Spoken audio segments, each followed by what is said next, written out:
Bakal buti! Bakal buti! Bakal buti!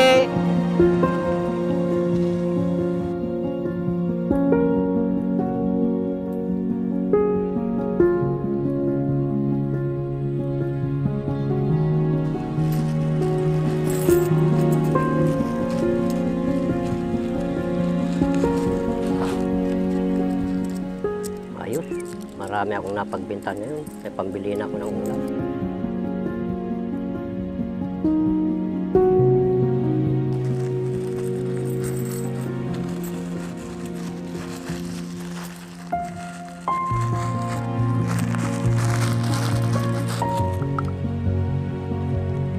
Bakal buti! Bakal buti!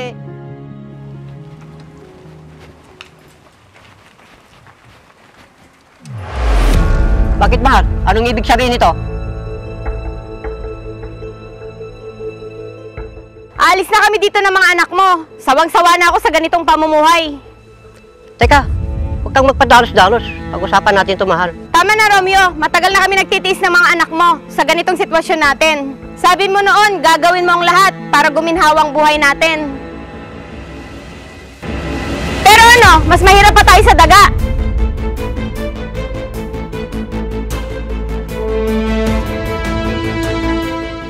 Nangako ka sa akin noon na bibigyan mo ng magandang kinabukasan yung mga bata. Pero ano, sa tingin mo, kaya tayong buhayin ng pangangalakal mo? Mahal, ginagawa ko naman ang lahat ng mga kaya ko para magampanan ng pagiging tatay ng mga anak natin. Wala lang talaga akong mahanap ng magandang trabaho.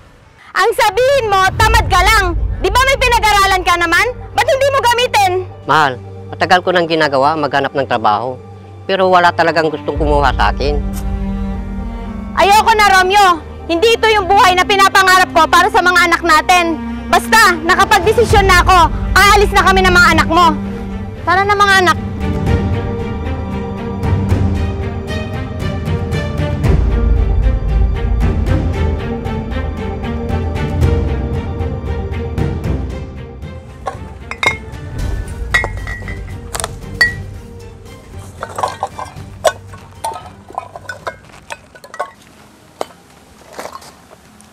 Pare! O bakit pare? Naparito ka? Pare, nabalitaan ko ang nangyari sa'yo.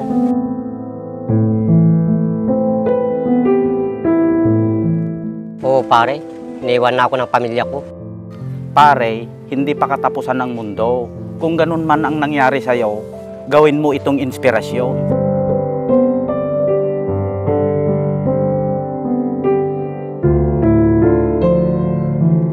Pare, hindi kita masisisi. Nakikita ko naman na nagpupursige ka sa mga ginagawa mo.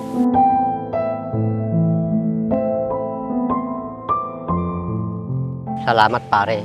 Lahat naman ginagawa ko para lamang matustusan ang pangangailangan ng pamilya ko. Alam mo pre, nangyayari talaga sa atin ang mga pagsubok sa buhay. May rason ang Panginoon kung bakit nangyayari sa iyo yan.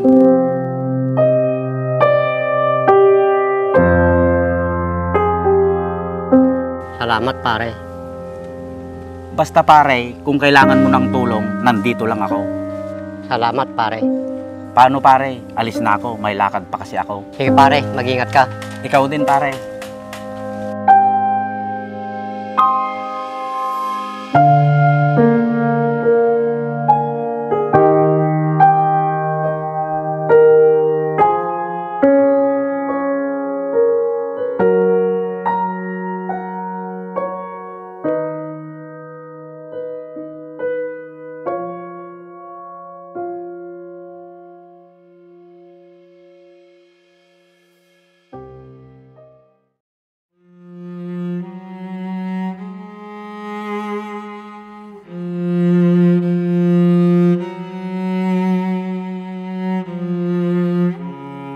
Kumusta na kaya ang asawa ko at mga anak ko? Sana nasa mabuti silang kalagayan ngayon.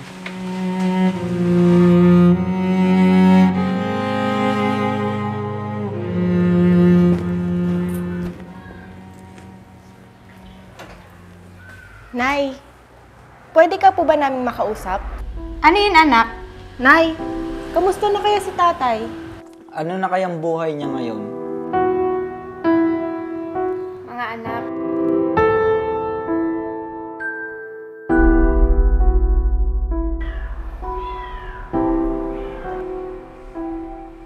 patawarin niyo sana ako sa nagawa ko. Alam kong mali ang iwan ko ang tatay ninyo. Pero kailangan ko itong gawin para sa inyo. Pero Nay, kawawa naman po si tatay. Kaya nga po, wala na po bang ibang paraan para maayos to? Wala na anak. Matagal na tayong nagtiis sa ganong pamumuhay. Ayoko nakikita ko kayong nahihirapan ng kapatid mo.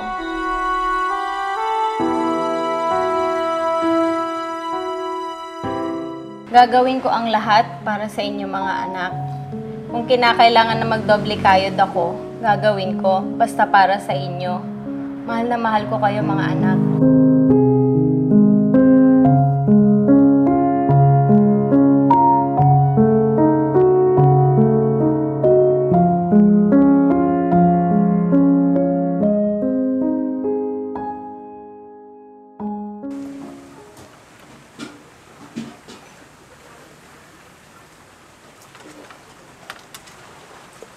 Oh pare, kumusta? Ang tagal nating hindi nagkita ah.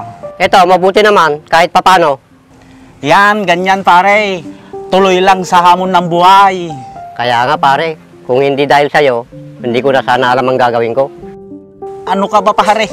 Malit na bagay lang yon. Alam mo pare, napagtanto ko din sa sarili ko na kaya ako iniwan ng pamilya ko dahil may plano ang Diyos. Alam ko, marami akong pagkukulang sa pamilya ko. Hindi ko maibigay ang mga gusto nila. Pero sa kabila ng lahat ng yon, ay hindi ako nagtanim ng sama ng loob sa kanila. Tama yan pare. Gaya nga ng sinabi ko sa'yo noon, hindi pa katapusan ng mundo. Habang may buhay, may pag-asa. Salamat pare sa mga payo mo sa akin. Tunay kang kaibigan. Alam ko, mabait kang tao. Nagkataon lang na may mga bagay talaga na susubukan ka ng panahon. Basta't manalig ka lang sa taas. Salamat pare.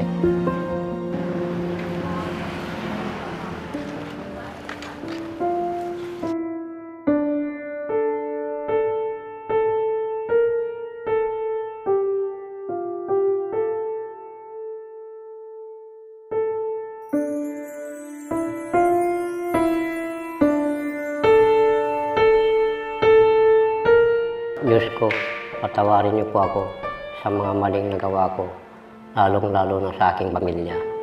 Alam ko, marami akong pagkukulang sa kanila. Panginoon, gabayan niyo po palagi ang aking mga anak na si Jincy at Christian.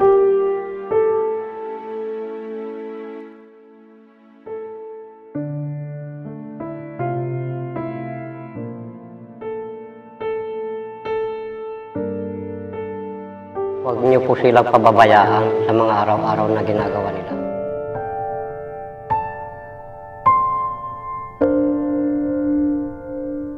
Gabayan niyo rin po ang aking asawa na si Ruby na magampanan niya ng maayos ang pag-aalaga sa aming mga anak.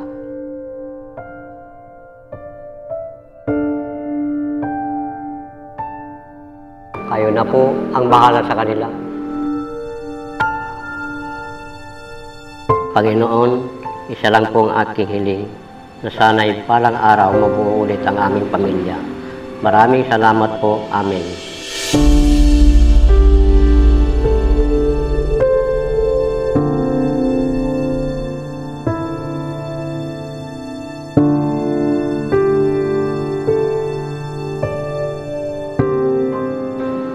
Sa ngalan ng Ama, Anak, Espiritu Santo. Amen.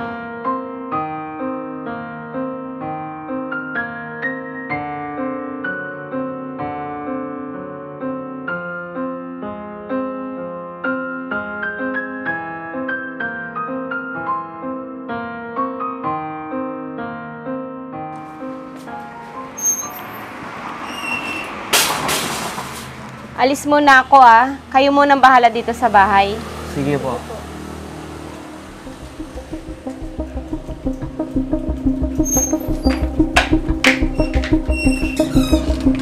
Bilisan mo kuya, Sige, hintayin mo ako dito.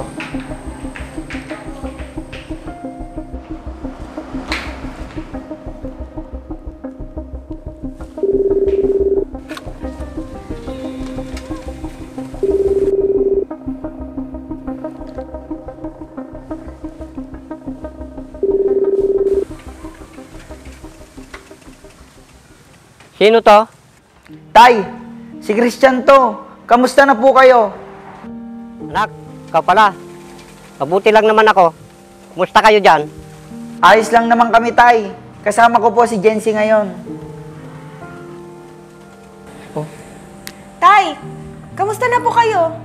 Ito, mabuti lang naman anak. Miss na miss ko na kayo. Kami din, Tay. Miss na din namin po kayo.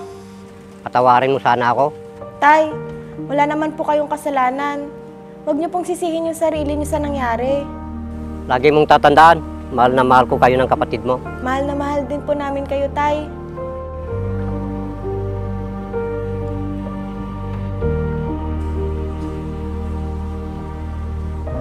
Maraming salamat anak. Lagi niyong ingatan ang sarili niyo.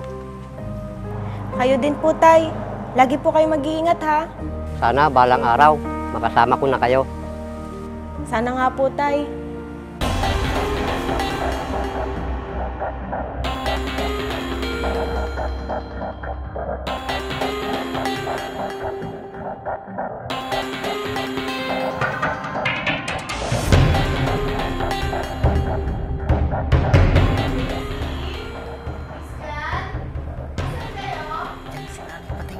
Sige, Tay.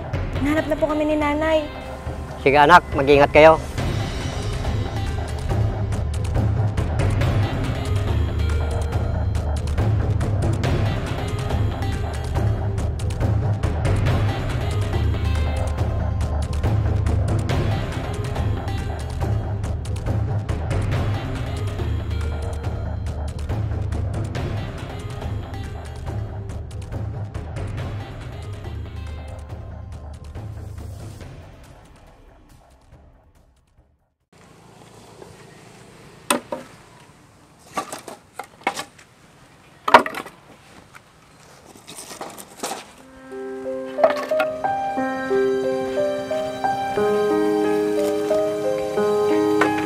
Tay, Mga anak, anong ginagawa niyo rito? Tay!